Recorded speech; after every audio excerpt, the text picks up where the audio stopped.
Bismillah, assalamualaikum, halo semuanya, selamat datang kembali di YouTube channel Fakta Sejarah. Sebuah tulisan tahun 2022 akan saya posting ulang dalam cerita Alas Sewu Lelembut, sebuah kolaborasi dari Mas Square Tipping dan Mas Diosita ya. Langsung saja kita masuk ke ceritanya part 1, akan saya jadikan 6 part ya.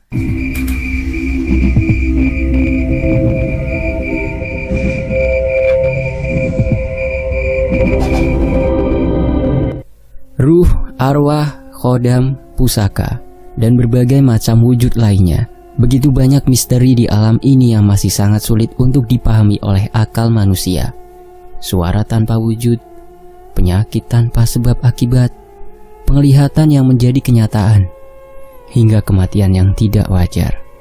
Semua itu terjadi di alam ini dengan di luar kuasa dan nalar seorang manusia pada umumnya. Seorang manusia yang konon diciptakan yang paling mulia di antara makhluk lainnya. Sosok makhluk yang diciptakan menurut rupa penciptanya. Tapi, mengapa makhluk yang tidak lebih mulia dari manusia bisa menciptakan musibah untuk manusia? Ini aku, Linggar Sasena. Hanya seorang pegawai negeri sipil yang bekerja sebagai staf tidak penting di kantor pemerintahan. Tapi ini bukan keluhan. Ini semua seperti harapanku untuk hidup dengan pekerjaan yang biasa, tujuan hidup yang biasa, dan menjauhi berbagai masalah. Bukan pemalas. Aku percaya bahwa kebahagiaan juga terdapat pada kesederhanaan selama kita mensyukurinya. Tapi pada kenyataannya, takdir di dunia ini tidak sesederhana itu. Di tengah gerimis aku pulang dengan membawa beberapa benda yang kubenci. Kemenyan, beberapa jenis kembang, kopi hitam, hingga benda yang selama ini selalu aku jauhi. Suara berdenyit pintu rumah terdengar bersama beberapa mata yang menyambutku. Kali ini ada 3 orang. Ya, ada 3 orang pria yang cukup berumur di hadapanku. Mereka adalah Pak Deku. Mereka mengenakan baju sorjan lengkap dengan belangkonya. Mereka mengelilingi seseorang yang seharusnya kujaga, walaupun nyawaku taruhannya. Seseorang yang mengurusku sejak kecil hingga saat ini. Ibuku. Anak durhaka, lepaskan aku. Kutuk kau, neraka untukmu. Suara itu terdengar dari seorang wanita, terus memberontak dari tali yang terikat di tangan dan kakinya. Tali-tali itu juga terikat di tangan ketiga orang yang menjaganya.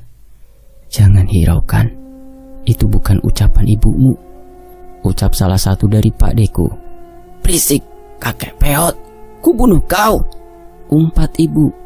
Aku tahu dengan jelas, ibu tidak mungkin berbicara seperti itu. Terlebih saat ini wujudnya sangat mengenaskan. Tubuhnya kurus kering, tapi perutnya membesar. Rambutnya tumbuh tak beraturan dengan wajah yang pucat. Semua dokter dan rumah sakit sudah menyerah. Besarnya perut ibu bukan merupakan kehamilan atau penyakit. Tidak terdeteksi apapun secara medis. Salah seorang dari Pak Deku memberitahu bahwa ibu sudah dipilih oleh dia. Dia adalah sosok terkutuk yang membuat leluhurku terpaksa membuat perjanjian dengannya, Nyai Kunti. Sementara itu aku membakar kemenyan dan meletakkan beberapa jenis kembang dalam satu wadah. Dalam sebuah nampan anyaman, aku menyatukan benda-benda itu dan menyerahkannya kepada ibuku. Saat itu ia pun menatapku sambil tersenyum. Kau harusnya berterima kasih. Tanpaku kalian tidak akan lahir, dan leluhur kalian, Raden-Raden goblok itu, akan mati dibantai, ucapnya sembari mengambil nampan itu. Sedikit demi sedikit ia mengambil kembang dari nampan itu dan memakannya dengan lahap.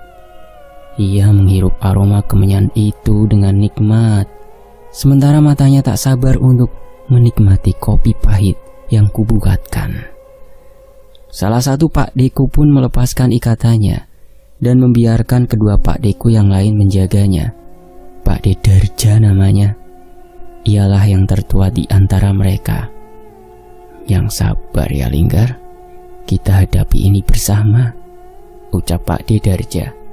Iya Pak De, saya akan terus mencari cara untuk memulihkan ibu, balasku. Memang sudah banyak cara yang kami coba, mulai dengan memanggil ulama setempat, beberapa orang pintar yang terkenal, dan bahkan ritual yang pernah dilakukan keluargaku pun sudah dilakukan. Namun Nyai Kunti yang ada di tubuh ibu hanya menertawakan kami. Setelah selesai menghabiskan sesajen yang kubawa, ibu pun perlahan tenang. Raut wajahnya yang mengerikan perlahan berubah menjadi sendu dengan tatapan kosong. Sekali lagi, aku melihat pemandangan yang membuat rasa perih di dadaku. Ibu sudah tidak tahan, nak. Tangis ibu. Air matanya menangis, meratapi apa yang terjadi pada dirinya. Aku hanya bisa memeluk ibu yang kembali mendapatkan kesadarannya sesaat. Ibu sabar ya. Linggar akan tolong ibu. Linggar janji. Balasku. Ibu mau mati saja. Balasnya yang sudah tidak tahan dengan penderitaan yang terjadi pada dirinya. Aku tidak mampu menjawabnya dan hanya terus memeluknya.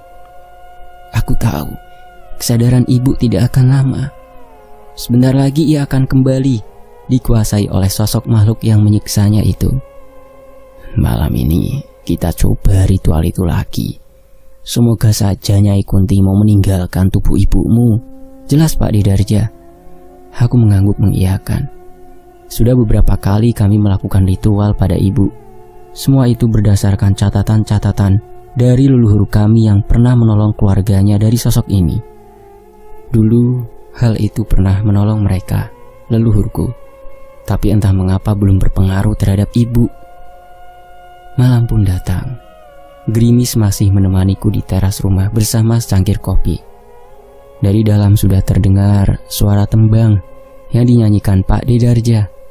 Tembang itu bernafaskan mantra-mantra yang dituliskan leluhurku untuk mengiringi ritual yang mereka lakukan. Aku tidak ikut dalam ritual ini. Sebelumnya aku pernah membantu mereka. Namun keberadaanku membuat ibu semakin emosional. Jadi aku memutuskan untuk menunggu di luar hingga prosesi selesai.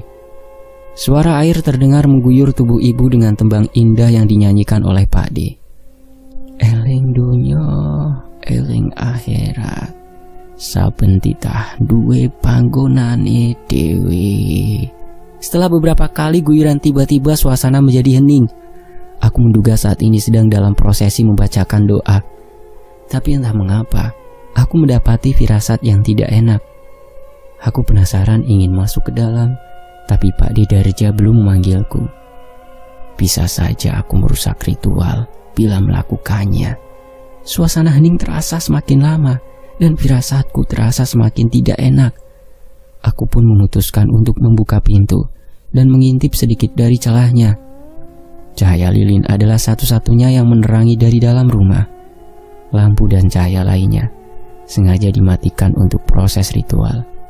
Tidak ada suara apapun di dalam. Namun aku melihat ada bayangan yang mengayun-ayun dari sekitar tempat ibu berada. Seketika saat itu juga rasa takut menghampiriku. Aku pun membuka seluruh pintu dan mendapati ketiga Pak Deku tengah tergantung di langit-langit rumah dengan tambang yang disangkutkan di kayu atap tanpa plafon di rumah kami. Tambang itu adalah tambang yang mereka gunakan untuk mengikat ibu. Ujung dari ketiga tali yang menggantung Pak D tergenggam di tangan ibu. Sementara itu, ibu menyeringai, senang melihat leher ketiga kakaknya tergantung di sana. Nyai, hentikan! Aku berteriak. Dengan bergegas aku berlari ke arah ibu. Saat itu, ia melepaskan tali di genggamannya hingga tubuh ketiga Pak Deku terjatuh di tanah. Tapi mereka bertiga tidak terkapar sendiri. Ibu pun ikut kehilangan kesadaran dan terjatuh. Aku pun mengecek keadaan mereka. Denyut nadi Pak D masih terasa, namun kesadarannya mulai memudar. Sementara mata ibu melotot dengan mulut menganga. Tubuhnya kaku dan terkadang kejang tak menentu. Ini tidak seperti biasanya. Aku ingin menanyakan hal ini pada Pak D-Pak-Deku, tapi keadaan mereka tidak lebih baik daripada ibu.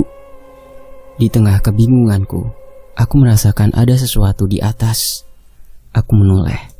Di sana sudah ada sosok makhluk menyeramkan melayang-layang di atasku. Sosoknya berwujud perempuan kurus kering dengan kulit hitam legam. Rambutnya melayang-layang.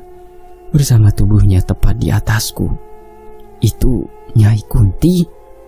Aku bebas, ucap sosok itu. Tubuhku gemetar melihat sosok itu, tapi rasa khawatirku akan keadaan ibu memaksaku menghadapi makhluk itu. Kau apakan ibu? Apa yang kau lakukan? Teriakku. Mendengar ucapanku, sosok Nyai Kunti menoleh dengan tajam ke arahku. Ia menatapku dengan wajah yang mengerikan dan terbang menembus ke dalam tubuhku.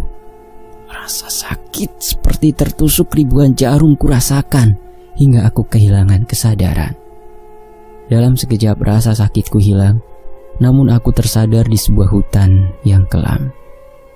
Aku seolah mengenal hutan ini, tempat yang pernah membawa kenangan buruk untukku pada saat KKN dulu, Alas Wetan.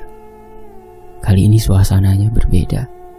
Dari dalam hutan terlihat begitu banyak sosok yang melayang-layang menatapku dari dalam kabut hutan. Suara teriakan dan tangisan terdengar dari sekelilingku. Dan saat kabut itu menghilang, asal suara teriakan itu mulai terlihat. Sosok-sosok yang melayang-layang itu tengah menyeret orang-orang menuju ke sebuah desa yang aneh. Desa tua dengan bangunan yang sudah lapuk, di mana sosok manusia-manusia terikat dan disiksa di tempat itu. Ada sosok mengerikan di sana. Sosok makhluk yang besarnya hampir setengah desa itu sendiri. Aku menduga bahwa orang-orang yang disiksa itu adalah tumbal untuk makhluk besar itu. Ada ibu di sana. Ia berada di desa itu bersama ketiga pakdeku yang masih mengikatkan tangannya pada ibu. Mungkin itulah alasan mereka tidak diseret oleh setan-setan di sana. Aku hendak berlari mendekat untuk menolong ibu. Namun tiba-tiba angin besar meniupkan kabut tebal dan menghalangiku. Ada seseorang yang menghadangku saat itu. Tolong ibumu, tapi tidak saat ini, ucap sosok itu. Aku mengenali suara itu dan aku memastikannya ketika sosok itu sudah muncul dari balik kabut. Bapak, apa maksudnya ini? Bapak di mana? Teriakku. Ada satu desa yang akan mati. Desa kelahiran ibumu, ucap bapak sembari berjalan ke arahku. Lantas aku harus apa, Pak? Apa yang harus aku lakukan? Tanyaku. Pergi, kembalilah ke tempat ini, tapi jangan sendiri. Carilah mereka yang mungkin bisa menghadapi makhluk itu, ucap bapak. Saat itu bapak menyentuh wajahku dengan tangannya. Dan seketika aku seperti tertarik akan sesuatu dengan cepat. Seketika aku terbangun dengan nafas yang hampir habis. Aku memperhatikan ruangan ini yang ternyata aku masih berada di rumah. Tapi ibu dan ketiga pakdeku, mereka masih terbaring dengan mata melotot dan mulut menganga. Tubuhnya kaku, seolah sukmanya tidak menyatu lagi dengan tubuhnya. Aku pun segera berlari keluar, meminta pertolongan ke tetangga yang kukenal. Pak Kepala Desa yang sudah mengerti kondisi ibu sejak sebelumnya pun kembali menggelengkan kepalanya. Ia tidak menyangka keadaan akan kembali parah. Mas Linggar, sebenarnya apa yang terjadi dengan mereka? Mengapa keadaannya bisa seperti ini? Tanya Pak Kades. Mungkin ini kutukan keluarga saya, Pak. Saya sama sekali tidak menyangka akan ada kejadian ini. Balasku sembari melihat ibu dan ketiga pakdeku diperiksa oleh beberapa warga. Jelas kami juga tidak menyangka sampai beberapa tahun yang lalu kalian adalah keluarga biasa dan bahkan tidak berhubungan dengan hal-hal klinik seperti ini, balasnya. Ini musibah, Pak, tapi saya sudah dapat petunjuk. Kalau boleh saya titip mereka berempat beberapa saat untuk menyelesaikannya, ucapku. Mas Linggar yakin itu jalan penyelesaiannya? Pak Kades memastikan padaku. Aku mengangguk. Aku yakin kalau aku harus datang ke Alas Wetan untuk menghadapi makhluk itu. Ya sudah, tapi Mas Linggar jangan nekat ya. Kami akan merawat ibu dan ketiga Pak D Mas Linggar, balas Pak Kades. Aku pun berterima kasih pada Pak Kades dan segera membereskan barang-barangku. Ada satu orang yang mungkin saja dapat membantuku. Dialah yang dulu membantu menolong masalah di hutan itu dengan bantuan pusaka pisau batu miliknya. Sementara itu di sisi lain, sama sekali tidak ada mimpi indah ataupun tidur yang tenang selama perjalananku ke tempat ini. Suara tawa tanpa wujud selalu menghantuiku setiap aku mencoba memejamkan mata. Ada seseorang yang telah menungguku di sebuah warung kopi di terminal. Dia adalah Linus. "Wajahmu lesu, kurang tidur ya?" tanya Linus. "Bukan kurang tidur, tapi hampir tidak tidur," balasku lemas. Linus memesankanku segelas kopi dan bergeser dari tempatnya duduk. "Kayaknya masalahmu kali ini lebih serius. Aku gak nyangka kita bakal berurusan sama hutan itu lagi," ucap Linus. "Jangankan kamu, sampai beberapa tahun ke belakang aku masih menikmati pekerjaanku dan tidak terpikir sedikit pun akan berurusan dengan hal klinik," balasku. Segelas kopi diantarkan kepadaku bersama satu nampan gorengan hangat yang baru matang. Aku segera menyeruputnya dan berharap beberapa teguk kopi ini dapat menahan rasa ngantukku. "Aku gak nyangka kalau desa ibumu itu juga dekat Alas Wetan," tanya Linus. "Aku memang gak bilang, karena desa ibuku berlawanan dengan desa Ranggilau, letaknya di sisi belakang Alas Wetan. Saat cukup dewasa, aku juga hanya satu kali ke sana, dan itu pun aku sempat tersesat di sisi lain Alas Wetan," jelasku. "Iya, ya juga. Kalau gak salah kamu juga sempat cerita soal tersesat saat itu kan?" balas Linus. Kami menghabiskan waktu beberapa saat di warung kopi itu untuk beristirahat sejenak. Setelahnya kami menaiki mobil angkutan umum tua yang sudah mengetem sejak kedatangan kami menunggu penumpang penuh. Aku memperhatikan mobil yang aku sebut dengan omprengan ini. Berbeda dengan angkutan kota, kursi mobil ini seperti mobil travel dan menempuh rute yang jauh. Hanya saja mobil ini seharusnya sudah tidak layak untuk digunakan. Aku ingat kalau mobil ini sudah ada sejak aku masih kecil.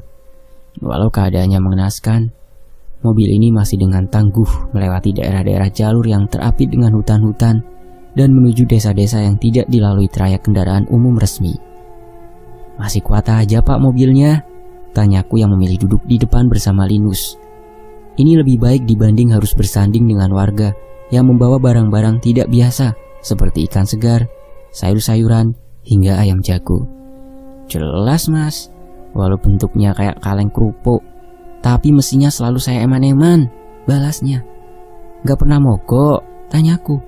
"Yo pernah, namanya mobil tua, tapi itu pun 1 tahun sekali belum tentu," balasnya. "Gak nyangka ya, mobil yang umurnya hampir kayak kita ini masih bisa menembus jalur pinggir hutan begini," tambah Linus. "Mobilnya sih memang tambah tua, pasti ada saatnya mobil ini pensiun. Tapi mobil ini masih bisa terus naik, juga karena jalurnya sudah dibangun dan sekarang sudah aspal. Paling ada beberapa jalur berlubang karena pertemuan dengan jalur kendaraan berat dari tambang batu," cerita Pak sopir itu. Benar juga, dibanding dulu, sekarang jalur yang kami lewati sudah diaspal dengan baik. Padahal saat menoleh ke kanan dan kiri, semuanya masih berupa hutan belantara. "Masnya turun di mana?" tanya sopir itu lagi. "Desa Rawomanten Pak, udah deket," balasku. "Hei, yang benar?" tanya sopir itu dengan raut wajah yang berubah. "Iya, memang kenapa Pak?" tanyaku. "Sudah lama tidak ada yang berhenti di sana. Dari beberapa penumpang saya mendengar kabar yang tidak enak di sana," ucap sopir itu lagi. "Kabar apa Pak? Tolong ceritakan." "Kami kesana juga karena mendapat firasat tidak enak," tanya Linus.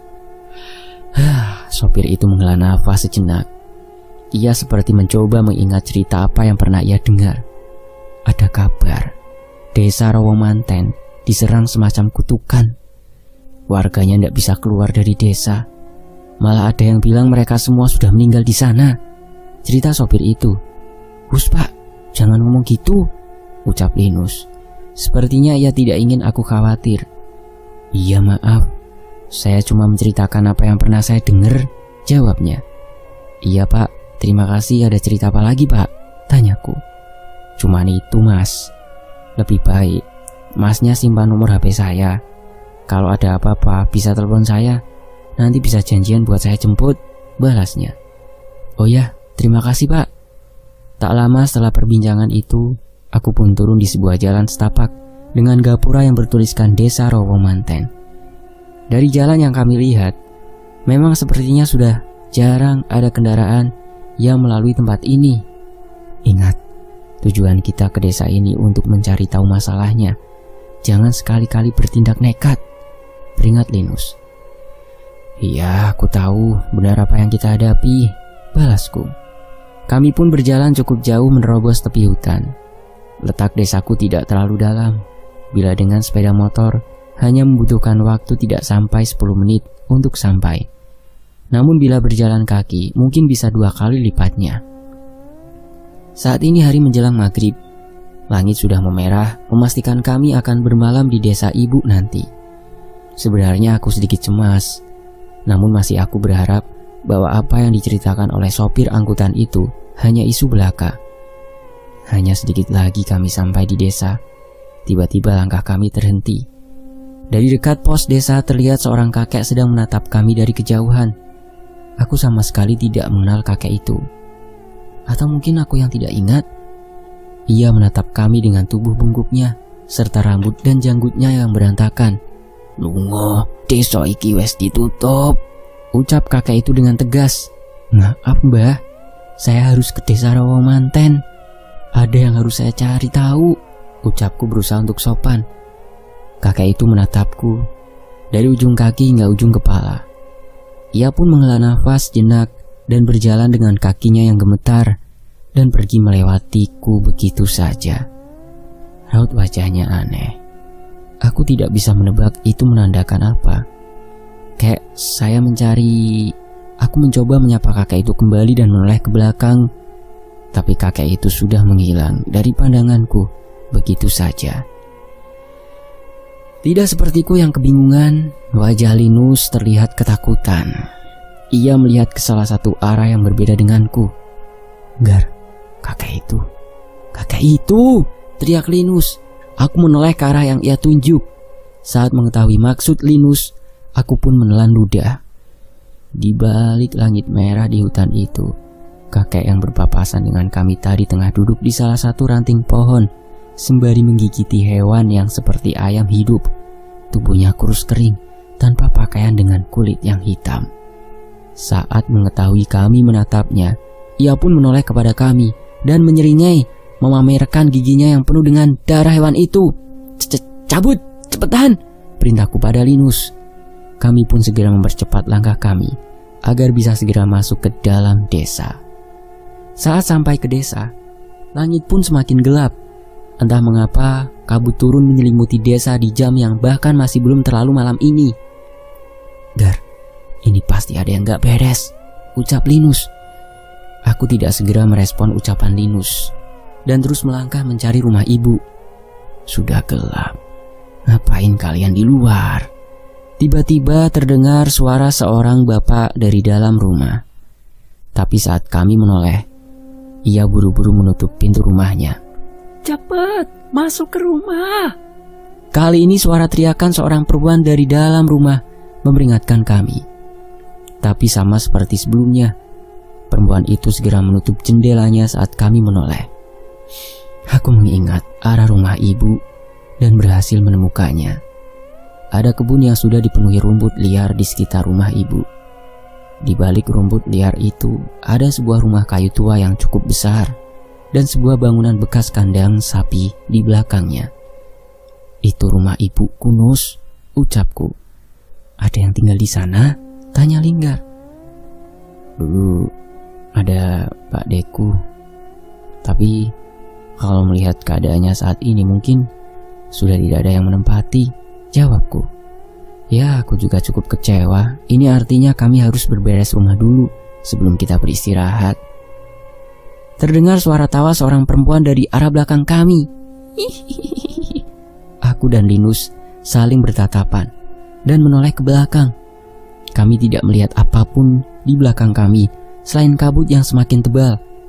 Tapi satu hal yang kami sepakati, suara itu bukan pertanda baik.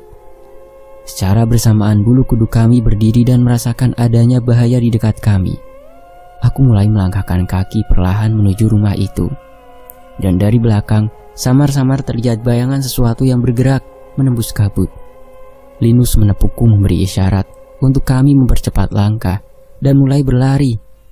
"Arep lungo, rengendi tole?" Suara itu terdengar semakin dekat. Bukan hanya suara. Dari belakang tiba-tiba terpental kepala seekor babi hutan yang mendarat tepat di hadapan kami. Kepala hewan itu masih mengalirkan darah segar dan menggelinding kembali ke hadapan kami. "Sialan, lari, lari Gar!" teriak Linus. Kami terus berlari sekuat tenaga, menghindari apapun yang berada di belakang kami saat itu. Apapun itu, pasti adalah sesuatu yang sangat berbahaya. Setelah menerobos semak-semak rumput liar yang menghalangi, kami pun sampai di rumah ibu. Dengan tergesa-gesa, aku mencari kunci rumah itu dan berusaha membuka pintu. "Cepat, cepat Linggar, ada yang mendekat." Linus benar-benar terlihat ketakutan. Sementara itu aku masih sibuk mencari kunci yang cocok dengan lubang kunci di pintu depan. Klak, berhasil. Pintu rumah pun terbuka dan kami segera masuk ke dalam dan segera menutup pintu rumah rapat-rapat. Aku tidak yakin berada di dalam rumah dapat mengamankan kami. Tapi setidaknya seluruh penduduk desa juga melakukan hal yang sama. Sedari tadi, Linus terus mengintip ke arah keluar jendela. Wajahnya pucat menatap sesuatu yang ia lihat di luar sana. "Ada apaan?" tanyaku yang segera menghampiri Linus. Ia tidak menjawab dan masih terpaku pada sesuatu yang ada di luar sana. Di balik kabut mereka menari-nari. Perempuan dengan kebaya compang-camping menenteng potongan tubuh hewan dan memakannya dengan rakus. Di sisi kabut yang lain, ada sosok yang melayang-layang, seolah mencari sesuatu yang menjadi jatahnya. Di tengah kebingunganku, sesosok kepala berlumuran darah menabrak kaca jendelaku. Itu adalah kepala mayat manusia. Ada makhluk berwujud kakek kurus kering yang sengaja menghantamkan kepala manusia itu ke kaca jendela rumah ini dan menyeretnya mengelilingi dinding rumah ini. Sepertinya ia memang bermaksud mengancam kami. Linus terjatuh di tanah, sementara aku hanya bisa menelan ludah melihat semua pemandangan di desa ini. "Ini bukan lagi desa manusia," ucap Linus. Aku setuju dengan ucapan Linus. Tapi walau begitu, memang masih ada warga yang tinggal di desa ini. Di sisi lain, kret, kret, terdengar suara daun pintu yang bergerak dari dalam rumah. Linus segera berdiri di sebelahku.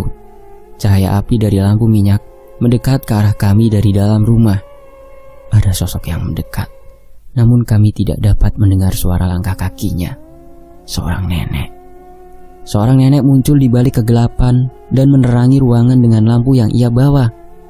Nenek siapa?" tanyaku mencari tahu siapa nenek yang ada di rumah ibuku itu. Linus menahanku saat tahu aku ingin menghampirinya. "Jangan Linggar, dia bukan manusia," ucap Linus menahanku. "Bukan manusia? Jelas-jelas nenek itu menenteng sebuah lampu minyak yang tengah menyala." Lalu sosok nenek itu menjawab, "Ucapan bocah itu benar. Aku sudah bukan lagi manusia. Tapi jangankan mengangkat lampu minyak ini, mematahkan leher kalian pun aku sanggup." Sepertinya sosok nenek itu tersinggung dengan ucapan Linus. Aku menelan ludah ketika melihat wajah marah nenek itu. "Ikut aku," perintahnya tiba-tiba. Aku dan Linus saling bertatapan. Linus mengangguk seolah tidak merasakan bahwa nenek itu berniat mencelakai kami. Ia melayang bersama lampu minyak yang ia bawa menuju ke sebuah kamar di dalam rumah. Aku ingat, ini adalah salah satu kamar eyangku yang dilarang untuk aku masuki saat aku kecil. Perasaanku tidak enak. Sebelum masuk ke kamar itu, aku sudah mencium bau yang menyengat. Baunya seperti bau mayat, teriak Linus yang terperanjat melihat sosok jasad yang hampir tersisa tulang belulangnya saja itu. "Tidak usah berisik. Bawa ke halaman belakang dan kuburkan," perintah roh nenek itu. Ini jasad eyang?" tanyaku. "Kuburkan dulu dan kita bicara nanti. Kalian mau tidur di rumah bersama mayat?" teriak nenek itu. Kami pun tidak punya pilihan. Benar, ucapan nenek itu. Aku tidak pernah menyangka akan menemukan jasad manusia di rumah ini dan harus menguburkannya. Nenek itu berjalan ke halaman belakang dan berjaga beberapa meter dari kami. Dengan lampu yang ia bawa, beberapa kali ia saling bertatapan dengan sosok yang bergentayangan di desa ini. "Cepat, kalian mau berurusan dengan mereka?" teriak nenek itu lagi. "Takut? Jelas kami sangat takut." Linus yang mengerti mengenai hal gaib saja terlihat tidak berkutik dengan keadaan ini. Bayangkan saja, 2 orang pria yang baru saja sampai di desa menemukan jasad yang sudah membusuk dan harus menguburkannya dengan ditonton oleh sosok-sosok mengerikan dari balik kabut. Linus mulai menggali lubang, sementara aku memindahkan bagian jasad yang berada di kamar satu persatu. Sebagian jasad itu masih memiliki daging dan tengah digerogoti oleh belatung. Sebagian sudah habis dan tinggal tulang. Walau menutupi hidungku dengan kain, aku tetap tidak bisa menghindari aroma busuk dari jasad ini. "Cepat masukkan sisanya dan kuburkan," perintah nenek itu. Ketika mengetahui seluruh bagian jasad sudah kubawa. "Sebentar, Eyang," ucapku. Aku pun mengambil air dari sumur timba yang tidak jauh dari tempat kami berada dan membersihkan tubuh kami. Lama sekali. Nenek itu sudah tidak sabar. Namun kami tidak tega bila menguburkan jasad ini begitu saja. Aku dan Linus pun mendekat ke liang kubur itu dan membacakan doa untuk mendoakan siapapun jasad yang kami kubur ini. Kami berharap walaupun meninggal dengan tidak layak, setidaknya ia bisa mendapat ketenangan di alam sana. Saat mengetahui tujuan kami, nenek itu pun berhenti meneriaki kami dan terlihat merenung.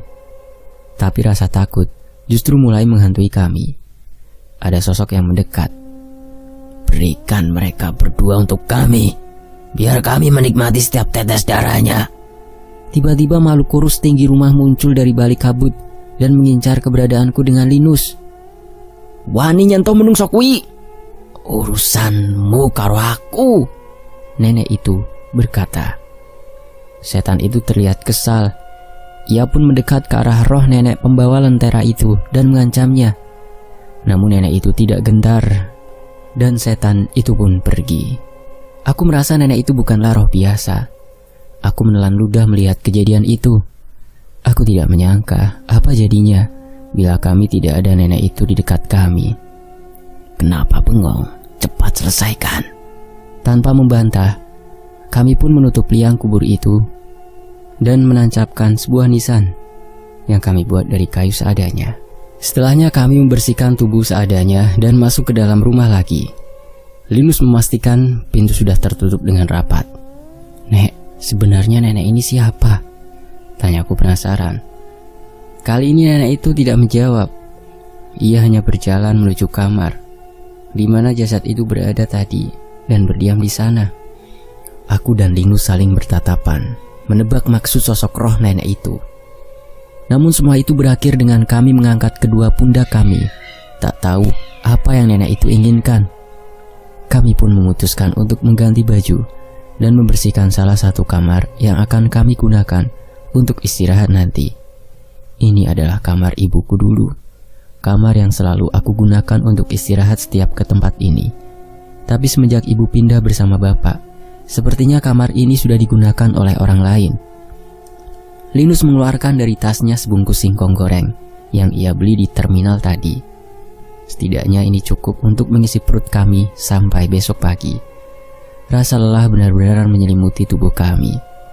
Tapi rasa takut akan bahaya di sekitar rumah ini mengurungkan niat kami untuk tidur. Merasa tidak ingin pulang dengan tangan kosong, kami memutuskan untuk membunuh rasa takut kami dan menghampiri roh nenek yang masih setia dengan lampu minyak yang menyala di kamar eyangku dulu.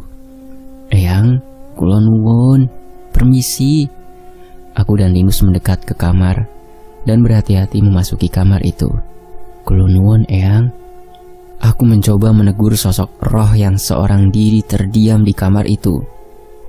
"Kowe linggar putuku toh?" tanya roh nenek itu. "Iya, Eyang. Berarti benar jasad tadi jasad Eyang?" tanyaku. Nenek itu pun mengangguk. Tapi kenapa saya tidak ingat wajah Eyang? Yang saya ingat hanya Eyang Putri Ramini, nenek saya, ucapku. Panggil saya Eyang Rati saja. Saya kakak dari Eyangmu. Soal Ramini, bukankah kamu sudah tahu di mana makamnya? Tanya Eyang Rati. Aku mencoba mengingat. Eyang Putri memang sudah meninggal beberapa tahun lalu dan sudah dikuburkan. Saat itu bapak dan ibu pulang kampung, sementara aku diminta untuk tetap di rumah. Iya Eyang, tapi kenapa Eyang bisa ada di sini? Dan mengapa jasad Eyang bisa ada di sini? Tanyaku. Sabar dulu cucuku, malah masih panjang. Kedatangan kalian ke tempat ini pasti sudah ditakdirkan, jelas Eyang Rati. Berarti Eyang Rati juga sudah tahu akan ada sesuatu hal yang berbahaya yang berhubungan dengan Linggar, tanya Linus. Eyang Rati berbalik, menatap ke arah Linus. Tidak hanya Linggar, ini juga berkaitan denganmu, ucap Eyang Rati. Mendengar ucapan itu, Linus merasa bingung. Bahkan mengenal Eyang Rati saja tidak. Hubungan Linus dengan keluargaku pun tidak ada. Akan banyak yang terlibat dengan tragedi ini. Tapi yang terpenting sekarang adalah bagaimana cara menyelamatkan Sukma ibumu, Pak Demu, dan ayahmu bisa kembali pulang, jelas Eyang Rati. Aku menghela nafas mendengar ucapan Eyang Rati. Jadi Eyang juga mengetahui masalah ini? Tanyaku. Eyang Rati mengangguk. Sementara kami mengambil posisi duduk, ia malah berdiri mengangkat lenteranya dan mengelilingi kami berdua. Bukan hanya Eyang, makhluk penjaga keluarga Sasena juga sudah bertindak. Bukankah kau sudah berkenalan dengannya? Tanya Eyang. Samar-samar dari cahaya lampu minyak yang menyinariku, aku melihat ada sosok yang berdampingan dengan bayanganku. Bayangan makhluk berambut panjang, dengan tangan kurus dan kuku-kuku yang tajam. Ia bergerak tak menentu dengan mengerikan. Tapi dari bentuk perutnya yang membesar, aku bisa menduga siapa sosok itu. Nyai Kunti. Aku menggumam menyaksikan sosok mengerikan yang menyatu dengan bayanganku. Linggar, apa-apaan itu? Tanya Linus. Aku tidak menanggapi rasa heran Linus dan kembali menatap roh Eyang Rati. Penjaga, dia yang sudah menyiksa ibu hingga keadaannya mengenaskan saat ini. Bagaimana dia bisa disebut penjaga? Ucapku tidak terima. Kau masih belum tahu apa-apa. Apakah sosok itu kutukan atau penyelamat? Kalian akan tahu sendiri nanti. Dan mungkin kamu jugalah yang bisa menghentikan perjanjian mengerikan keluargamu itu, jelas Eyang Rati. Aku tidak mengerti. Semua ini penuh dengan teka-teki. Maaf Nek, lalu apa yang terjadi dengan desa ini? Apa semua warga benar-benar tidak bisa meninggalkan desa? Tanya Linus. Eyang Rati berjalan menuju jendela kamar. Ia menatap desa yang sudah sangat tidak pantas disebut sebagai tempat tinggal ini. Desa ini sudah mati. Semua yang masih hidup hanya menjadi persediaan tumbal bagi mereka, ucap Eyang Rati. Memangnya mereka tidak bisa pergi, Eyang? Tanyaku. Eyang Rati menggeleng. Kemanapun mereka pergi, mereka akan segera kembali. Manusia yang tersisa di tempat ini adalah orang-orang yang pernah berurusan dengan Gandara Barua, ucap Eyang Rati. Maksudnya genderuwo? Tanya Linus. Genderuwo yang kalian kenal lahir dari persetubuhan Gandara dengan manusia perempuan yang ditumbalkan suaminya. Demit itu akan menyamar jadi suaminya dan menghamili istrinya. Perbuatan itu melahirkan genderuwo yang sekarang kalian ketahui, jelas Eyang Rati. Aku memang pernah mendengar cerita ini. Ada sebuah pesugihan yang didapatkan dengan mengikat perjanjian dengan sosok seperti genderuwo. Keluarga itu akan hidup makmur, kekayaannya melimpah, dan sosok genderuwo akan menjadi khodam yang melindungi keluarga itu.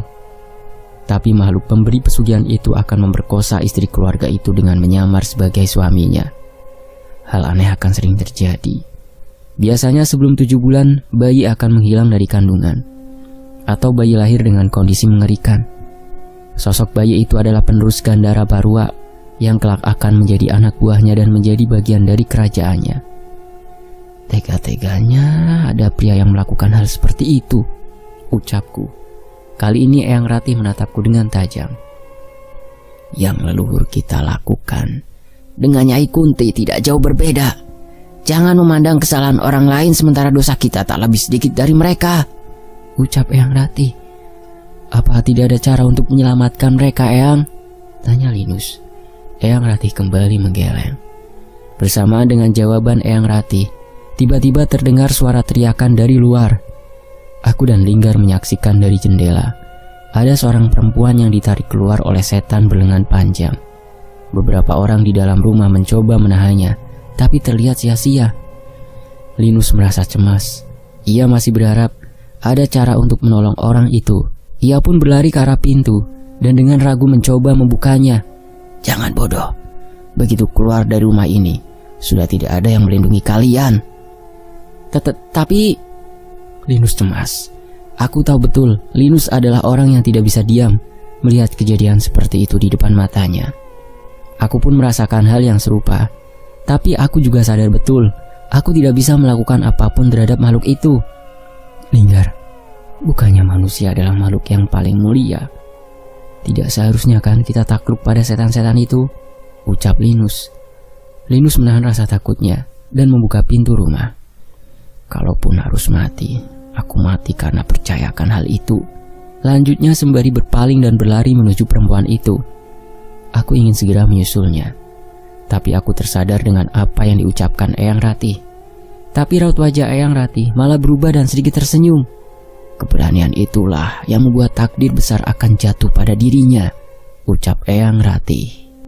Mendengar ucapan itu, aku pun tidak ragu untuk berlari mengejar Linus.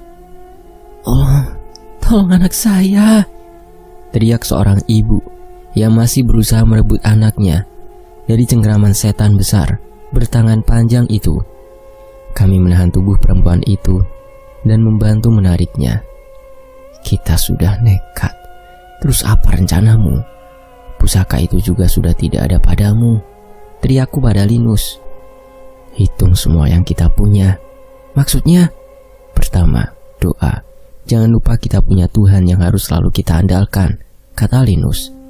Seketika mataku terbuka.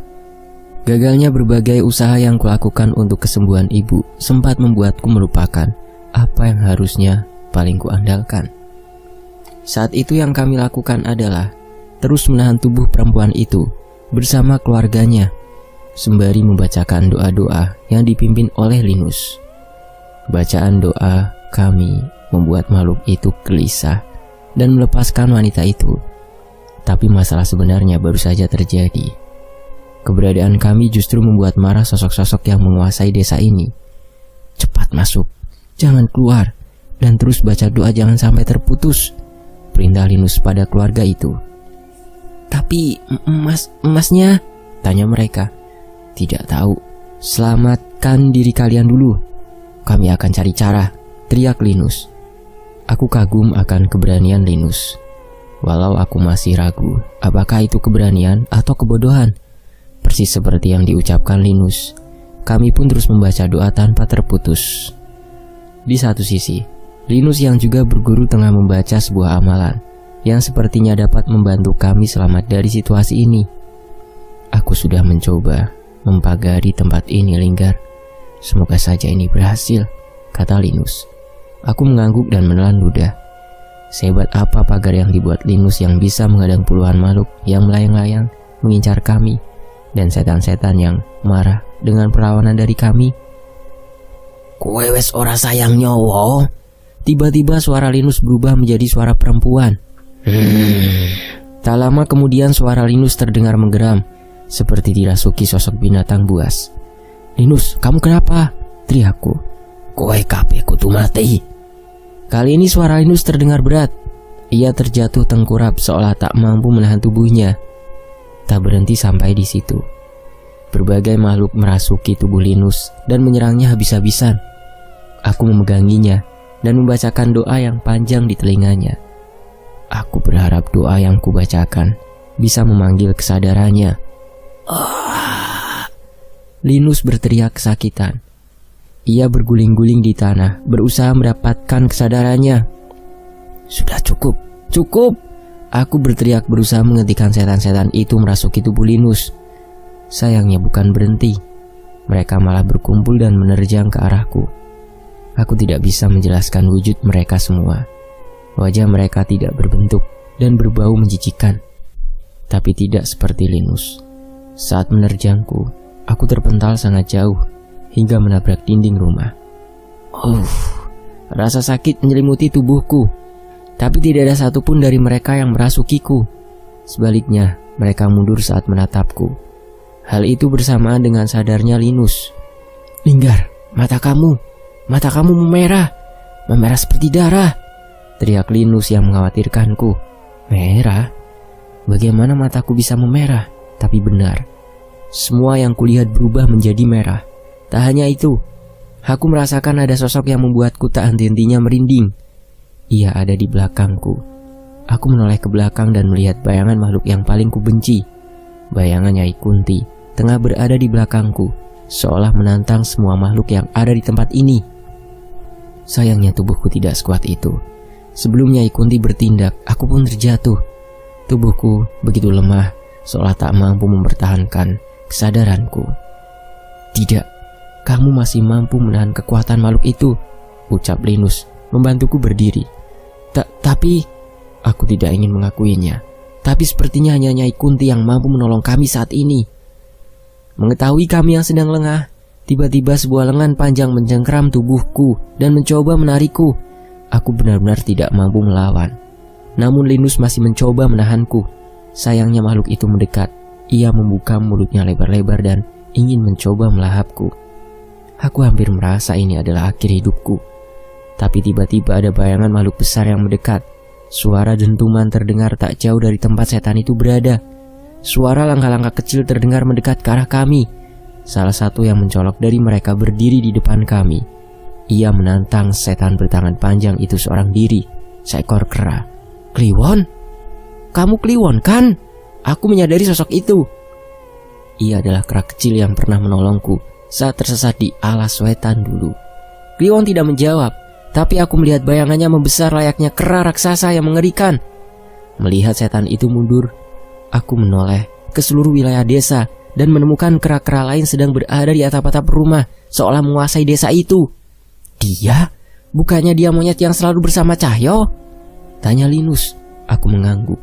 Bila Kliwon sampai kembali ke alas wetan dan mengumpulkan pasukannya, pasti ada sesuatu yang sangat genting. Keberadaan pasukan Kliwon membuat seluruh setan-setan itu mundur. Beruntung tanpa kurasa, tiba-tiba matahari fajar mulai muncul. Seluruh makhluk itu pun menghilang, bersama kesadaranku yang kabur dan menjadi gelap. Sementara itu, di sisi lain, aku terbangun dan menyadari ada kain hangat yang tengah menempel di dahiku. Sepertinya aku melewati tidur yang cukup panjang. Sudah ada segelas minuman di dekat tempat tidurku, dan terdengar suara Linus sedang berbincang di luar. Aku mengecek suhu tubuhku yang sudah kembali normal dan mengumpulkan kesadaranku. Setelah menghabiskan teh hangat yang disiapkan untukku, aku pun keluar menyusul Linus. "Duh, Linggar, jangan maksain kalau masih belum enak," ucap Linus. "Enggak, udah gak apa-apa. Eyang Rati kemana?" tanyaku pada Linus. Mendengar pertanyaanku, beberapa warga yang berbincang dengan Linus menatap ke arahku. Sepertinya Linus belum menceritakan tentang hal itu kepada mereka. Akhirnya kami pun menceritakan tentang kejadian semalam kepada warga desa dan menunjukkan di mana kami mengubur jasad Eyang Rati. Aku melihat perbedaan yang mencolok dari desa ini. Hampir seluruh sudut desa dipenuhi monyet-monyet yang keluar dari alas wetan. Eyang Rati sudah pergi entah kemana. Tapi sebelum dia pergi, dia meninggalkan pesan, kata Linus. "Pesan?" tanyaku. Gandara Barua tidak sendiri. Ia bangkit bersama makhluk-makhluk yang tidak kalah mengerikan. Semua sedang mencari tumbal untuk menyatakan kekuasaannya. Jelas Linus. Gila, melawan anak buahnya kemarin saja kita tidak sanggup. Kini ada lebih dari itu. Aku tidak percaya dengan cerita Linus. Kita harus bertemu dengan beberapa orang. Menurut Eyang Rati, ada beberapa roh yang akan berperan untuk menyelesaikan masalah ini. Jelas Linus. Aku mengernyitkan dahi. Aku hanya ingin menyelamatkan keluargaku. Tapi mengapa sekarang kami terlibat masalah yang lebih besar? Tapi biar begitu, sepertinya kami juga tidak punya pilihan. Roh perjanjian terkutuk akan menduga itu adalah Nyai Kunti yang ada di dalam dirimu saat ini, kata Linus. Aku menghela nafas, tak mampu lagi menyangkal hal itu. Roh penjaga alas wetan. Linus menoleh ke arah Kliwon dan aku setuju dengan dugaannya. Sisanya tidak punya petunjuk. Eyang Ratih mengatakan, ruh seorang ulama dan pengikutnya, ruh penunggu sendang, penjaga bukit batu, dan ruh pusaka terlarang. Aku mencoba menebak itu semua, namun hampir tidak ada petunjuk yang kudapatkan. Tapi dengan kemunculan Kliwon, aku mengetahui siapa yang harus kutemui berikutnya. Kita harus ketemu Cahyo dan Pak Le, ucapku. Iya, sepertinya pasukan Kliwon akan menjaga desa ini, balas Linus. Kami menghampiri warga desa yang mendekat tadi mengobrol dengan Linus. Walaupun desa sudah dikuasai oleh pasukan Kliwon, aku menyarankan kepada mereka untuk pergi mengungsi. Aku pun memberikan nomor telepon kepala desa Ranggilawu, tempatku dulu melaksanakan KKN. Seharusnya mereka mau menampung warga desa ini bila menceritakan kejadiannya. Sementara langit masih terang, aku pun memaksa Linus untuk membereskan barangnya dan meninggalkan desa. Linus yang merasa trauma dengan kejadian semalam pun sepakat untuk segera pergi dari desa. Tanpa kami minta, Kliwon tiba-tiba naik ke pundakku, seolah ingin menunjukkan di mana saat ini sahabatnya Cahyo berada. Dan yang pasti, dengan keberadaannya di dekat kami merasa jauh lebih aman dari sebelumnya. Sementara itu, di desa Dirga, suara riuh pedagang pasar terdengar menemani lamunan Danan. Mobil Jagat terparkir di salah satu sudut kios dengan semua barang yang telah diturunkan. Masnya bengong saja, nanti kesambet loh, tegur seorang ibu yang baru saja melintasi Danan. Tidak seperti biasanya, Danan benar-benar memikirkan sesuatu dengan keras.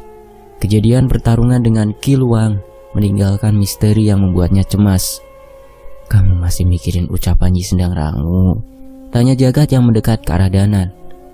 Iya mas, masalahnya aku merasa apa yang kita hadapi nanti bukan hanya soal adu kekuatan. Ada sesuatu yang tidak bisa kita selesaikan hanya dengan pertarungan, balas Danan. Jagat merapikan sisa barang yang masih perlu dia antar. Setelahnya, dia pun bersiap meninggalkan Danan lagi. Kalau kamu cemas, berarti kamu masih ragu dengan kebesaran Tuhan. Percaya saja, jika sudah waktunya, kita pasti akan dipertemukan dengan jalannya, ucap Jagat yang kembali mengantar dagangannya ke toko lain. Danan kembali melamun, tapi saat ini, lamunanku terganggu dengan keberadaan kucing yang berjalan dengan pincang di dekat pasar. Kucing itu seolah memperhatikan seorang kakek yang berjalan dengan membawa tongkat. Ia tengah berjalan untuk menjajakan kerajinan bambu miliknya di pasar. Tapi ada yang aneh. Kakek itu berjalan dengan kaki yang diseret. Sekilas hanya terlihat seperti seorang kakek yang kesulitan berjalan. Tapi dari mataku, aku melihat ada hal yang berbeda. Ada sosok makhluk berwujud tuyul berwarna hitam bergelantungan di betisnya. Sepertinya makhluk itu sudah cukup lama mengikutinya. Aku melihat ada luka gaib yang terjadi akibat makhluk itu terus menggerogoti betis kakek itu. Kek, Danan meninggalkan tempat duduknya dan menghampiri kakek itu. Kunaon hayang meuli? Tanya kakek itu. Iya kek, mau beli gasing bambu, jawab Danan. Setelah beberapa kali mampir ke desa Dirga, Danan mulai mengerti bahasa Sunda, walau masih belum bisa membalasnya dengan baik. Danan pun memberikan beberapa lembar uang sebagai ganti gasing bambu yang ia beli. Kakek sering main ke hutan bambu ya? Tanya Danan iseng. Iya kan jualannya kerajinan bambu, balasnya. Danan membuka obrolan sembari mencari kesempatan untuk memeriksa kaki kakek itu. Saat Danan menebak keadaan kakinya, ia pun mengizinkan Danan untuk memeriksanya.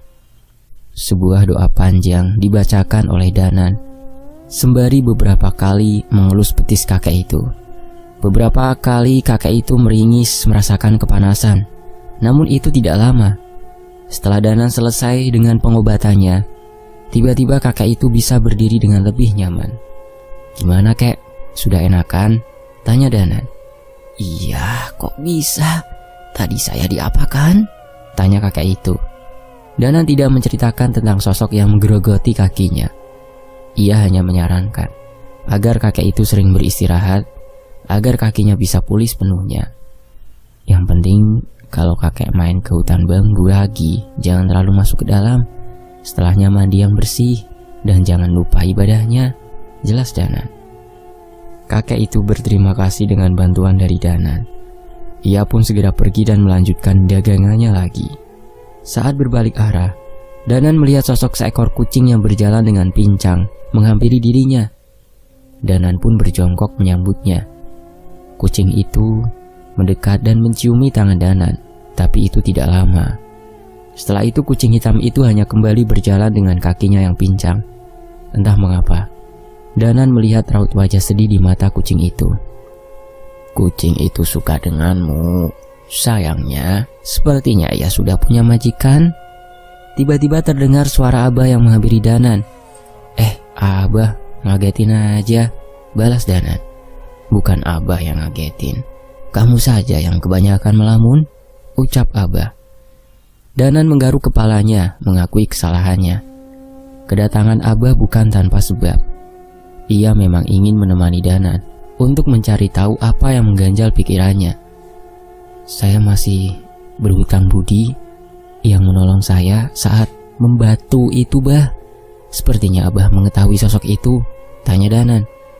"Kita cerita sambil jalan-jalan ya. Lah Mas Cahyo di mana? Kalian ndak bareng?" tanya Abah. Danan menggeleng. "Enggak tahu. Tadi dia bilang ngerasain hal yang aneh. Katanya dia mau mencari tahu ke arah salah satu hutan." Abah mengerti. Ia pun mengajakku meneruskan jalan-jalan, sembari menceritakan tentang sosok yang mungkin telah menolongku. Sosok yang Abah kenal dengan nama Ki Langsamana. Di sisi lain, seekor monyet putih terlihat tengah memantau dari kejauhan. Entah kebetulan atau ia memang mengenali sosok Cahyo. Saat tengah menikmati segelas kopi, Cahyo merasa Wonosuro gelisah memberi petanda. Tanpa kesulitan, Cahyo pun menemukan sosok monyet putih yang memandangnya dari kejauhan. "Kenapa, Mas?" tanya Dirga yang menemani Cahyo di rumah. "Monyet putih, Dirga. Mitosnya, kalau sudah ada monyet putih yang keluar dari hutan menunjukkan wujudnya, itu adalah pertanda akan adanya bahaya," balas Cahyo. "Yang benar, Mas?" tanya Dirga. "Iya." Cahyo pun mencari kunci motornya dan berpamitan pada Dirga untuk mengikuti kemana kerah putih itu melangkah. Kera itu berlari dengan cepat. Dari jauh, Cahyo juga melihat ada beberapa kera lain yang mengikuti dirinya. Jelas, kera putih itu berniat ingin memberitahu sesuatu. Sementara itu di sebuah hutan, kera putih itu masuk ke hutan tersebut. Cahyo tidak ingin gegabah.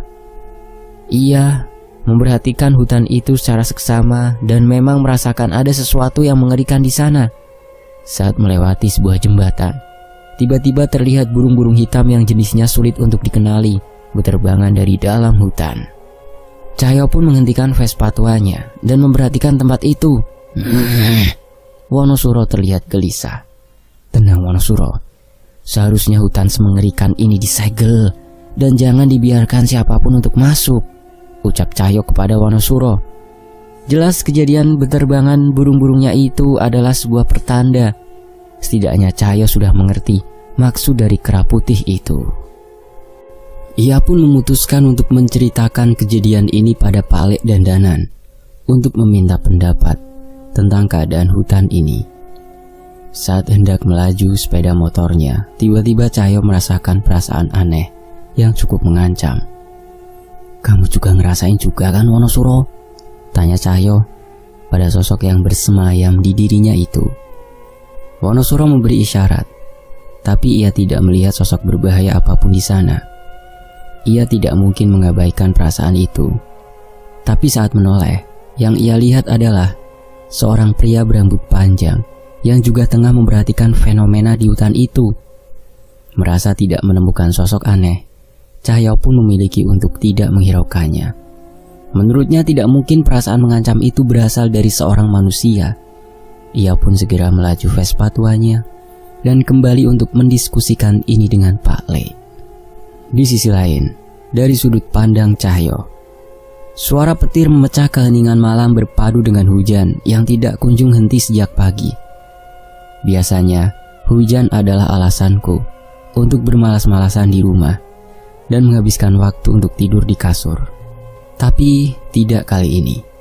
Sudah beberapa minggu setelah aku berhasil memulihkan roh Wonosuro, setelah ia kehabisan kekuatannya. Tapi sejak saat ia pulih, ia selalu merasa gelisah, seolah merasakan sesuatu yang tidak biasa.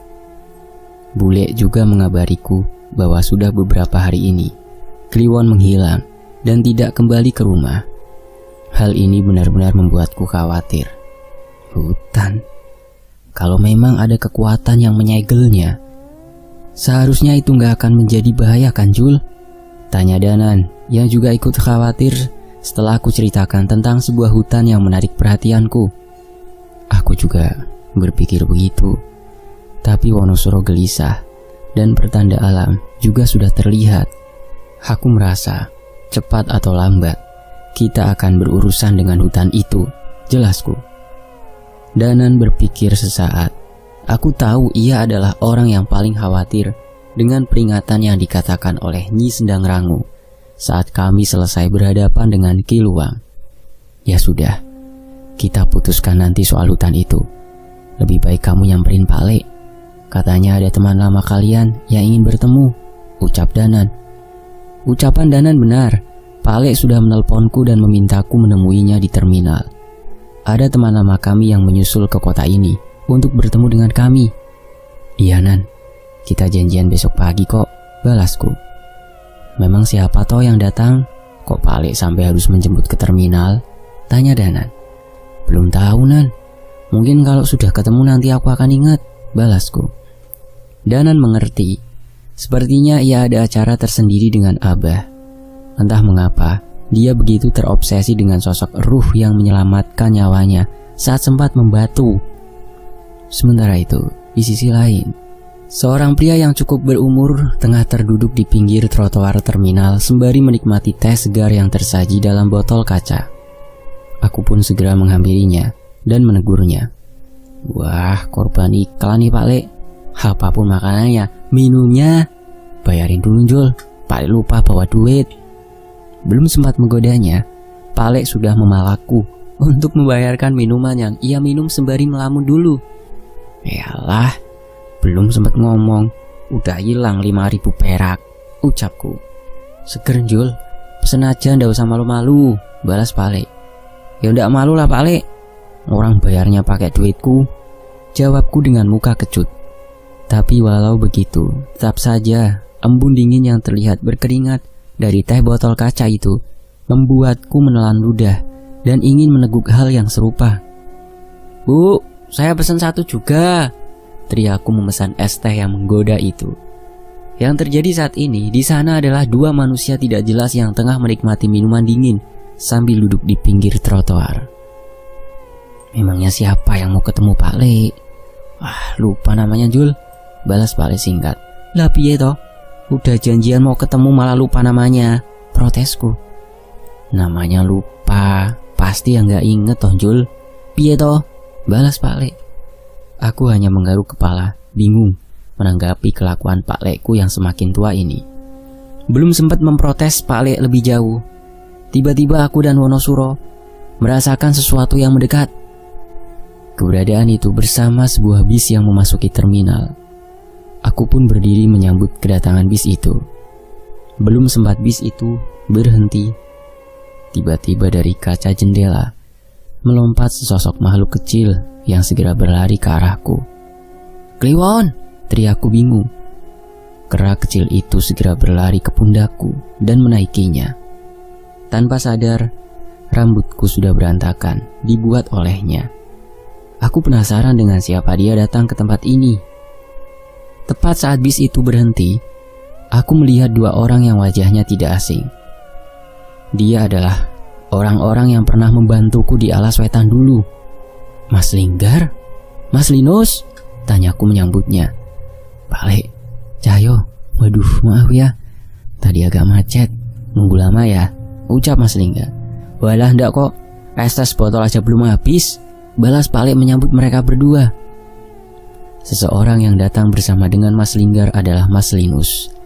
Dialah pemilik pusaka sebenarnya dari pusaka pisau batu yang sudah membantu kami dalam beberapa tragedi. Hai Cahyo, sapa Mas Linus. Halo Mas, kayaknya banyak yang harus saya obrolin nih sama Mas Linus, sambutku. Ya sudah, santai dulu aja. Ada banyak hal yang sepertinya harus kita bicarakan. Tapi yang paling darurat kayaknya kita cari warung bakso dulu deh, ucap Mas Linus. Bener, sehari kebelakang kami cuma makan singkong goreng sama tahu sumedang jajanan di bus, tambah Linggar. Kami pun berpindah menuju sebuah warung bakso yang tidak jauh dari terminal. Awalnya kami ingin memulai dengan perbincangan singkat, tapi melihat Mas Linggar dan Mas Linus makan dengan lahap, kami pun ragu untuk menyelanya. Pak Le, udah mangkok ketiga, bisikku pada Pak Le. Iya Jul, kalau sampai lebih dari 10 mangkok, kita pura-pura ndak kenal aja. Siapa tahu mereka lagi kesurupan, balas Pak Le berbisik. Baru kali ini kami berdua melongo menyaksikan orang yang menikmati makanannya. Biasanya kamilah yang dikenal paling rakus dalam menghabiskan makanan. Nambah Cahyo, jarang-jarang ketemu bakso enak begini, ucap Mas Linggar. Iya Mas, santai, dinikmati aja, balasku. Aku pun kembali berbisik pada Pak Le.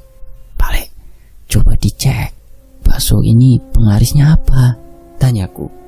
Seketika rasa sakit muncul di kakiku bersama injakan kaki Pak Le yang mendarat di kakiku. Hati-hati kalau ngomong Jul, ngawur kamu, balas Pak Le. Setelah selesai mengisi perut, kami pun memulai perbincangan mengenai alasan mereka menemui kami. Maaf ya Pak Le, di desa kemarin keadaannya benar-benar tidak kondusif.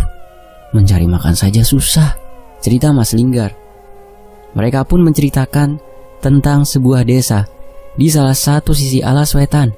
Saat mereka datang, desa ini sudah dikuasai oleh berbagai sosok tak kasat mata. Semua warga desa yang tinggal di sana adalah orang-orang terkutuk yang pernah membuat perjanjian dengan sosok gaib. Setiap mereka meninggalkan desa, selalu ada kejadian aneh di mana mereka akan kembali. Saat waktunya tiba, orang-orang itu akan diambil dan dijadikan makanan untuk setan-setan anak buah sosok mengerikan yang bernama Gandara Barua. Yang menyedihkan lagi, ternyata desa itu adalah desa kelahiran ibu Mas Linggar. Beruntung Kliwon dan anak buahnya datang menguasai desa itu. Aku tidak menyangka sekumpulan kera bisa menghadapi sekumpulan makhluk gaib yang menyerang desa, ucap Mas Linggar. Kliwon dan anak buahnya memang bukan kera biasa, tapi bila sosok bernama Gandara Barua itu turun tangan, menurut saya mereka tetap saja tidak berkutik, balas Pak Le. Mas Linggar juga menceritakan bahwa ia mendapat penglihatan tentang sebuah desa dan keberadaan Gandara Barua yang tengah menikmati tumbalnya. Di sanalah keberadaan Sukma Ibu dan Pak D-nya berada. Saat ini Gandara Barua sedang memanen tumbalnya, entah untuk tujuan apa, tapi menurut Eyang Rati, ia dan beberapa makhluk mengerikan lainnya sedang mengumpulkan kekuatan, jelas Mas Linggar. Sama satu lagi Pak Le, Mas Linus mencoba menyampaikan sesuatu. Saya khawatir dengan sosok lain yang bersemayam di tubuh Linggar, Nyai Kunti. Aku merasa itu adalah sosok yang berbahaya. Aku dan Pak Le pun menatap Mas Linggar bersamaan. Aku baru sadar ada sosok lain yang bersembunyi di tubuhnya. Ia mampu menyembunyikan keberadaannya hingga kami tidak sadar. Nanti kita cari tahu. Kalian sudah lelah. Akan bahaya bila kita mengusiknya, kata Pak Le. Sekarang kami mulai mengerti dengan apa yang ingin dibicarakan oleh Mas Linggar dan Mas Linus. Kami pun meminta mereka untuk beristirahat terlebih dahulu di penginapan, dan kami akan menghampirinya di malam hari. Sepertinya ada yang mau didiskusikan Pak Le bersamaku tentang masalah ini. Sementara menunggu Mas Linggar dan Mas Linus beristirahat, aku mengajak Pak Le ke rumah Abah. Di sanalah kami akan tinggal sementara waktu. Seperti biasa, Abah menyambut kami dengan baik. Obrolan orang tua antara Abah dan Pak Le sudah mulai berbeda dari seleraku dan Danan. Beberapa candaan mereka kadang hanya membuat kami harus pura-pura tertawa agar suasana tidak kaku. "Kamu sudah dapat petunjuk, Nan?" tanya Pak Le. "Sedikit, Pak Le. Ada amalan yang sedang saya jalankan. Sepertinya sosok yang ingin saya temui bukan ruh biasa. Saya merasa harus memantaskan diri," balas Danan. Sepertinya Danan mulai menemukan jalannya, tapi aku merasa terlalu membosankan bila melihat Danan terlalu fokus seperti itu. "Danan, kita keluar yuk. Bantu aku cari tahu tentang kejadian kemarin," ajakku pada Danan. "Boleh, biar Pak Le istirahat dulu juga," balas Danan. Kejadian apa, Mas Cahyo?" tanya Abah. Sepertinya aku lupa menceritakan pada Abah. Saya tidak tahu ini perasaan saya saja atau memang ada sesuatu. Makanya mau saya pastikan sama Danan, jelasku. Aku pun menceritakan tentang sebuah hutan yang kulihat dari sebuah jembatan yang besar. Hutan itu sepertinya terletak di sebuah kampung yang besar. Saat itu aku melihat sosok burung-burung berwarna hitam berterbangan dari dalam hutan itu. Anehnya aku bahkan tidak mengenali jenis burung tersebut. Astaghfirullahaladzim. Abah membaca istighfar saat mendengar ceritaku. Melihat hal itu, aku pun mengambil kesimpulan bahwa ini bukan pertanda baik. Abah pernah dengar ada hutan keramat di kampung itu. Kalau tidak salah namanya Kampung Wetan Tilas Jajah. "Mas Cahyo benar-benar melihat burung itu berterbangan?" tanya Abah. "Iya, Bah, jelas sekali. Hanya orang-orang tertentu yang bisa melihat pertanda itu. Burung-burung itu tidak bisa dilihat oleh orang biasa," cerita Abah. Mendengar cerita Abah, aku jadi semakin cepat-cepat ingin mencari tahu tentang hutan itu. "Ceritakan, Bah, ceritakan tentang hutan itu," pinta Danan. Abah menggeleng. Ia menghela nafas seolah tidak mampu berkata lebih lagi. "Saya akan temui kenalan saya terlebih dahulu. Ia lebih mengerti mengenai hutan itu. Kalau kalian ingin mencari tahu, kalian bisa datang ke Kampung Wetan Tilas Jajah. Semua warga kampung sana tahu betapa keramatnya hutan itu," jelas Abah. "Gimana, Nan? Kita ke sana?" tanyaku. "Ayo, mumpung masih siang," balas Danan. "Silahkan cari informasi, tapi jangan coba-coba memasuki hutan itu tanpa persiapan. Jauhi hutan itu sebisa mungkin," perintah Abah. Kami pun mengangguk menyetujuinya dan berpamitan meninggalkan rumah Abah. Di sisi lain, aku dan Danan memutuskan untuk mendatangi kampung yang dimaksud oleh Abah. Kami melewati sungai yang besar dan jembatan yang menghubungkannya. Aku menunjukkan pada Danan di mana aku melihat kejadian yang kumaksud. Tapi kali ini hutan yang kutunjuk itu tak lagi menunjukkan keanehannya. "Memang ada sesuatu di sana, Jul. Orang seperti kita pasti bisa merasakannya," ucap Danan. "Iya, tapi kita harus mencari tahu lebih jauh." Aku kembali mengegasi Mbah Vespa tua kebanggaanku menuju kampung yang bernama Kampung Wetan Tilas Jajah, tempat hutan itu berada. Sebuah kampung yang cukup besar, namun tidak terlalu padat. "Nah, ketemu!" teriakku sembari segera berbelok. "Ketemu apa, Jul? Ada petunjuk?" tanya Danan. Aku melambatkan motorku yang akhirnya berhenti di sebuah warung makan. "Ketemu warung lah, Nan. Mosok ketemu demi terus. Makan dulu, dari pagi belum ketemu nasi," ucapku. "Yalah, Panjul, wes tak anggap serius," balas Danan. "Sedari pagi perutku baru terisi bakso tanpa tersentuh nasi. Jadi sudah sewajarnya aku melengkapinya dengan masakan dari warung ini." "Punten teh," teriakku menyapa penjaga warung sembari masuk ke warung yang cukup luas itu. "Mangga, ah, dahar di dia?" tanya perempuan itu. "Nan, belum pesan udah ditawarin mangga," bisikku pada Danan. "Jangan bercanda terus, Jul. Udah jelas kamu tahu artinya kok," balas Danan sembari memukul kepalaku. "Ye, namanya juga usaha," balasku. Kami pun masuk ke dalam dan mengintip lauk yang tersedia di etalase kaca di warung itu. "Iya teh, makan di sini," balas Danan. "Saya pepes ikan ya teh, nggak pakai mangga," ucapku. Danan pun mengambil serbet milik teteh itu dan melemparkannya ke wajahku. Teteh penjaga warung itu hanya tertawa melihat tingkah kami. "Maafin ya teh, teman saya lagi kumat, jadwal kontrolnya udah kelewatan soalnya," ucap Danan. Aku pun segera mengambil piring yang telah terisi nasi dan pepes ikan dan membawanya ke meja. "Teh, saya teh pesan es teh buatan teteh yang dibikinnya teh pakai teh celup dan gulanya teh sedikit ya teh," ucap Danan yang sepertinya gatal ingin ikutan menggoda teteh itu. "Hati-hati teh, teman saya yang itu jadwal kontrolnya malah udah lewat sebulan. Jangan ditanggepin," teriakku dari jauh. Aku dan Danan cukup puas melihat teteh penjaga warung itu menahan tawa melihat kelakuan kami. Sepertinya warga desa sini juga ramah-ramah. Beruntung bercandaan kami tidak mengganggu pelanggan warung yang sebenarnya cukup banyak.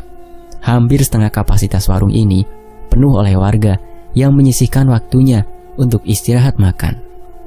"Enak tenanan," ucapku memberi pendapat tentang masakan yang kumakan.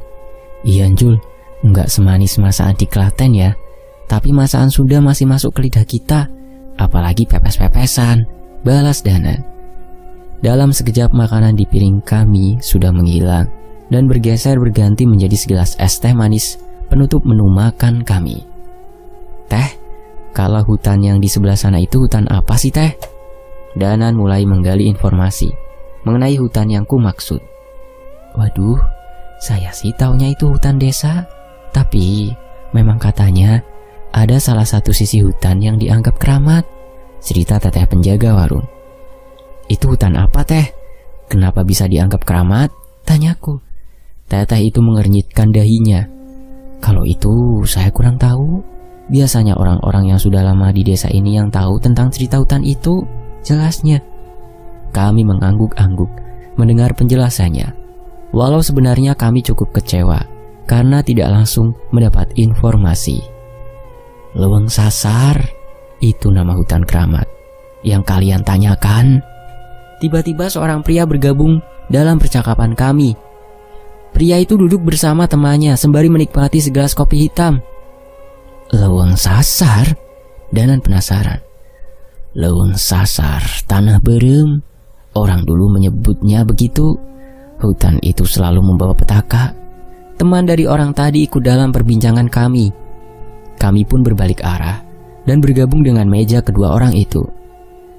Maaf mas, sampai lupa memperkenalkan diri. Saya Danan, dan ini teman saya Cahyo. Masnya tahu tentang hutan itu?" tanya Danan. "Saya Karta, dan ini Mimin. Kalian teh bukan orang sini?" tanya Karta. "Iya, bukan. Kami dari Jawa Tengah." "Pantas saja manggilnya mas," balas Mimin. "Iya nih kebiasaan," balas Danan. Karta pun mulai menceritakan tentang keberadaan Leweng Sasar. Setiap orang yang memasuki hutan itu hampir dipastikan akan tersesat. Konon mereka tersesat bukan karena tidak mampu menentukan arah, tapi ada campur tangan gaib di sana. Hanya orang-orang tertentu yang memiliki kemampuan yang bisa lolos dari hutan itu. Bahkan tanaman hijau saja bisa menjadi tanah merah dalam sekejap di sana. "Seseram itu?" tanya Danan. "Lebih dari itu, hutan itu juga sarangnya ilmu hitam dan pesugihan. Bahkan sebagian orang juga menyebutnya Leweng Sarebu Lelembut atau hutan 1000 lelembut," jelas Mimin. Alas Sewu Lelembut. Kenapa julukannya bisa sama seperti Alas Wetan ataupun hutan di desa Gandurjo, kampung Nyai Jambrong? Bisikku pada Danan. Danan menggeleng. Yang pasti saat ini kami mengetahui ada satu lagi hutan yang berbahaya seperti kedua hutan tadi. Tapi kalian tidak usah khawatir. Hutan itu sudah disegel dan tidak bisa dimasuki oleh siapapun. Hal yang buruk dari hutan itu pun tidak akan keluar bila tidak ada yang mengusik segel itu, jelas Karta. "Segel? Segel seperti apa? Tanyaku. Aku membayangkan segel yang dimaksud seperti saat pusaka Mas Linus menutupi alas wetan dengan kesaktiannya. Saat itu jangankan berminat untuk masuk, siapapun bahkan tidak menyadari keberadaan alas wetan. Ada ilmu seseorang yang menyegelnya. Kami juga kurang mengerti. Tapi selama ini Kampung Wetan Tilas Jajah aman-aman saja, hidup berdampingan dengan Leuweung Sasar, jelas Karta. Aku cukup lega mendengar pernyataan itu. Saya sempat merasakan sesuatu dari hutan itu. Apa dengan tersegelnya hutan itu saya tidak perlu khawatir? Tanyaku. Abaikan saja. Jauhi hutan itu. Bila kalian salah berbuat malah mungkin akan membahayakan desa ini, ucap Mimin. Mendengar penjelasan itu kami pun cukup lega. Setidaknya kami bisa mengesampingkan permasalahan di hutan ini terlebih dahulu dan membantu Mas Linggar. Setelah cukup banyak berbincang, kami pun kembali ke desa Dirga. Sebentar lagi maghrib, aku dan Pak Le sudah berjanji untuk menemui Mas Linggar dan Mas Linus saat matahari tenggelam. Bersambung.